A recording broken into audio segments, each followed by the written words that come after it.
Welcome, Dr. James Beckett, Sports Card Insights, episode about COMC National Hacks with Angela Loeffler.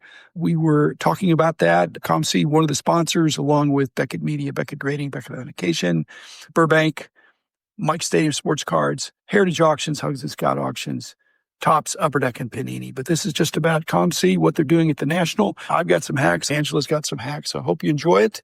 And I'm really looking forward to the National. I hope you are too. COMC will have a big presence there. Pretty much all of my sponsors will. Looking forward to connecting there and hope you get something out of this. I learned a couple things too. So here it is. Welcome, Angela. What's special about this National for COMC? Any big ideas? It's always great for me.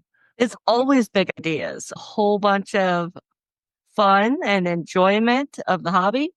We're going to talk to users. We're going to help users get to know who COMC is. We're going to take card submissions so that you can sell yourself without all the hassles of going to the post office. What kind of cards do you send COMC? I try to send cards that are not on the site. And this affects how I do the National. Is it if I buy dollar box cards or go through cards that I have here, my 1%, get rid of 1%. So COMC helps me do that. I make 3 piles. If I bought a collection or something, one pile is stuff that definitely will work on COMC because I know there's none there and I can put my price on it and be patient and see. And it's a great place for selling individual cards. The pile on the other side is stuff that I know this is not going to work for COMC. There's too many there, or it's just not the type of material that's going to sell there. And so that's something that when you're at the National, you have to educate the people. Hey, you probably don't want to send this in because there's already 100 of them and they're like the fresh pulls. If you're not there at the right time, there's already going to be a whole bunch of them there under $1 for a good card. So there's too much competition. So that's the third pile. The middle pile is the tricky pile at the National. And that is the things that I think might work, might not. My advice to people that are listening to this is if your middle pile is huge, that's a problem because it takes a long time. You'd have to look up the cards on COMC and see if they're there or not. Yes. Even if they're not there, they might be on the way there. I have messed up. And at the National, I bought things at the National, so I'm just going to put this right on COMC. But if it's something that's recently come out, I didn't realize there were a bunch of them that got there before I got there. Anyway, I try to have the middle pile, the ones I'm not sure about, to be small so I can look them up. Yeah. If it looks like I'll be the only one there, absolutely, I'll send it in. But I can't always turn it that quick at the National. I'm busy buying cards, eating, and sleeping. I don't know. A lot of my social is dinner. And sometimes it's buddies at the dollar box or wandering around and stuff like that. But I'm just saying I don't have a lot of time to sort cards. So when I get back to my room, I'm going to crash. The next morning, if it's in the pile that, hey, I know this is going to work on COMC, I'll bring it down. And you guys are always very accommodating and it's very painless. Try to make it painless. Exactly. But the booth seems to be not overstaffed. Of course, I come early in the morning a lot of times, but there's friendly people there and they're helpful. And I know the drill now, so I can enter my submission forms pretty easily on the computers you have there and the printers you have there. Oh, yeah. Like we even help people de-sleeve and bring it in a box. We'll be okay. I de-sleeve. One of the problems at the National is a lot of the dollar box people, they think it adds something to it, but they'll top load their cards. Yes. Which it sounds like getting a 5-cent discount because you're getting a free top loader. But the headache of getting the top loaders off, if you take them off, you charge 50 cents. So we charge 50 cents if it makes it back to Redmond with the top loader still attached. Now, we will help you at the booth if you have. Well, that is a hack. I stayed up an extra hour getting, if you have 100 top loaders, that may only be $5, but it's $50 if you were to be charged. Okay. So another hack is check the trash cans around our booth. You will find great top loaders for nothing. You're killing me. The only problem is I wind up giving away the top loaders at the National. That's my own hack at the National. If I have 100 top loaders, I pick one of the dealers I bought them from. I just bring them back to them or somebody. I basically am at the point now where I only deal with people that I like. And so they give me a good deal. I'm looking to give them a good deal. Hey, that counts for COMC It too. does. I like COMC. I want to give a business, and that's why COMC is a sponsor. Awesome. Well, yeah, so I'll make 3 piles, and the middle pile hopefully is not too big because I don't want to stay up all night looking up cards on COMC. Are you an old school computer user, or are you using the app to look them up? Oh, you mean the photo recognition thing? No, we have an app now. You can actually You have the app. iPhone or Android, and you can save your searches or basically put COMC in the palm of your hands rather than have to bring out the big boy PC. Okay. Can I take a picture of the card? Not quite yet. It'll be your search terms. So it's basically just making it look better for a small screen at this point. I'm not ready to reveal my hacks for how I do search on COMC because Of course. I'm sure I'm way faster I'm sure you are. because I know how to look for them with a minimum of keystrokes. I totally get that. Okay. But you probably could surmise how I do it, but it still is difficult to do it on my iPad. Yeah. My desktop's a little faster. We now app does support work for- iPhone. Yes, iOS. Like I say, I want to have a small middle pile. The cards I know I'm going to be right more than 90% of the time. Every once in a while, something will pop up and I go, oh man, I can't believe it's that cheap already there. And if there's 10 of them that are cheaper than what you wanted, unless it's a really high volume card, you're going to be sitting there, but if they For a sell while. if you sell one a month, then maybe your number comes up. Yeah.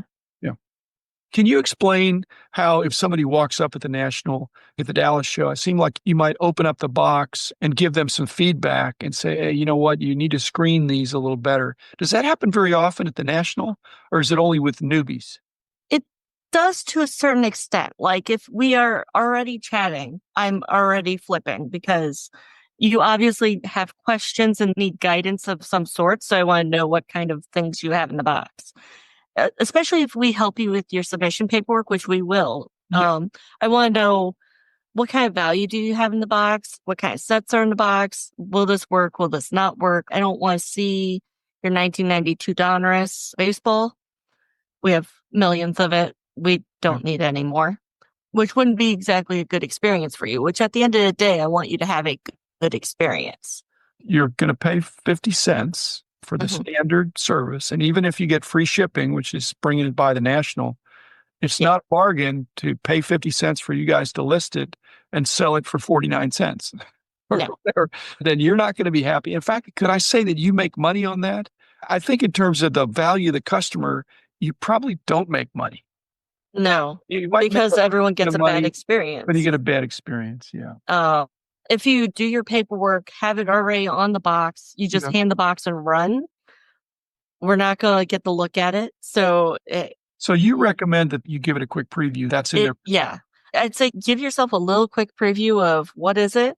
If you have any doubts, we are here to help you. Okay, you're saying wait, but there's 5 or 6 people at the booth. Yeah. Now, I know you, and I'm a consistent customer. I don't think I need a lot of hand-holding. No. Somebody walks up, and I know some of your collecting interests. You have specialties, but nobody really knows everything. If it's but the national group as a whole. I'm saying, is there somebody there? If it's Pokemon or something, then you go to somebody. And if it's soccer, you go to somebody to say, hey, this is soccer, but they're base cards from very common sets. Yeah. Our team is not, say, as big as like a Beckett or a PSA. It is very eclectic with what we collect. And each of us knows our strengths and weaknesses.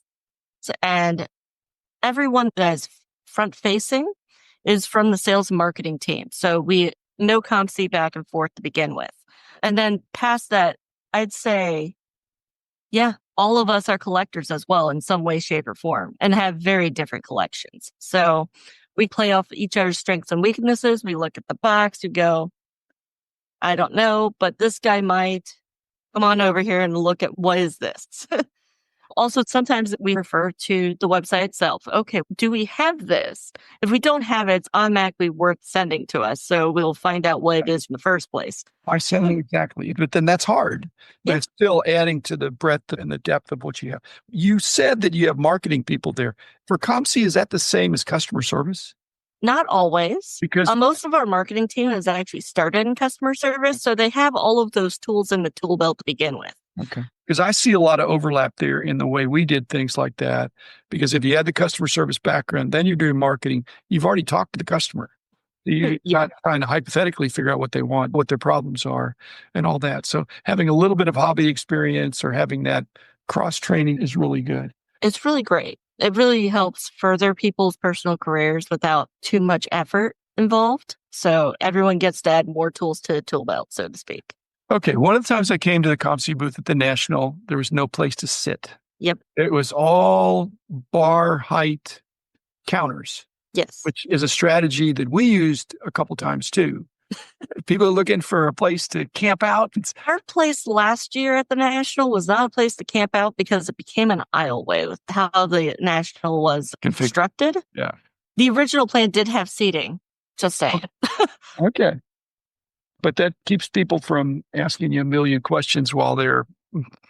It does. It It wasn't strategic for that personal show of we don't want you to ask questions because we actually do want you to ask questions. Who picked the COMC red color? I don't know offhand. I think it's Tim. Before my time. I know. It's very early on. It's a distinctive color. It is the color for COMC. It's a certain kind of red. It made me realize that when you look across and you could see it, and that's the COMC red. And I'm thinking, what's the BGS or the Beckett color? It used to be blue, but now it's like this weird black blue thing. But I don't know. I think of course, it's been a lot longer and it's been many decades, but I guess I never thought about locking in on one color. If you remember way back when, we used to have bright, like circus red table covers. Yeah, that's probably overkill.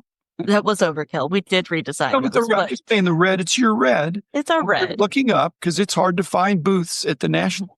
And if you see it, and you usually had a tall banner, but now everybody's got tall banners or hanging for rafters. I can't say, though, that our booth space did move this year. We are in the new space that's behind the Starbucks. So when you walk in the front door, you want to make a right instead of a left to the main floor. We're over by Beckett. So if you find Beckett, you're almost there. Okay, that's good. You used to have a wheel that you could spin. Are you still doing that? We're not doing the wheel. There's a lot of business strategy with the wheel that didn't quite work out the way we'd hoped. You might not be all the right kind of people. It didn't. It literally created what we call a dead account, which is they took whatever they wanted and then they did nothing else with the website. Okay. Does anybody walk around and sign up dealers? Oh, yeah. We actually now have a sales team as of last year. There's a hobby shop division and just a normal dealer division. They will be at the National this year. Look out of the red polos walking around. Okay, another tricky question. What's behind the curtain? Every time I went to the National and I look at COMC, 1 year behind the curtain was a secret meeting room that I met with Tim. But most years, I'm wondering if it's just your stash of supplies and the cards that are already submitted. The crazy thing, this year there is no curtain. Oh, boy. What happens when you give us a submission is it all goes through a process. It first goes to our guy who shores it up together. So basically makes bricks of cards that don't move and don't get damaged in transport. And then he passes it to Stefan, which we all know and love. And he does a whole bunch of data work on it so that we can tell where we are at in submission numbers, which box everything's going in, so on and so forth. And then from there, it goes into a bucket to our conference room to be packed out to where we ship out. We make runs every. The last 2 years, you've had your corporate booth in the main area, and then you've had a side room for meetings and snacks or breaks, and that's been good. Probably lockable and secure and all that. It is, which is beautiful. In that room is where the secret meetings happen, and the snacks, of course, because you can't live without food.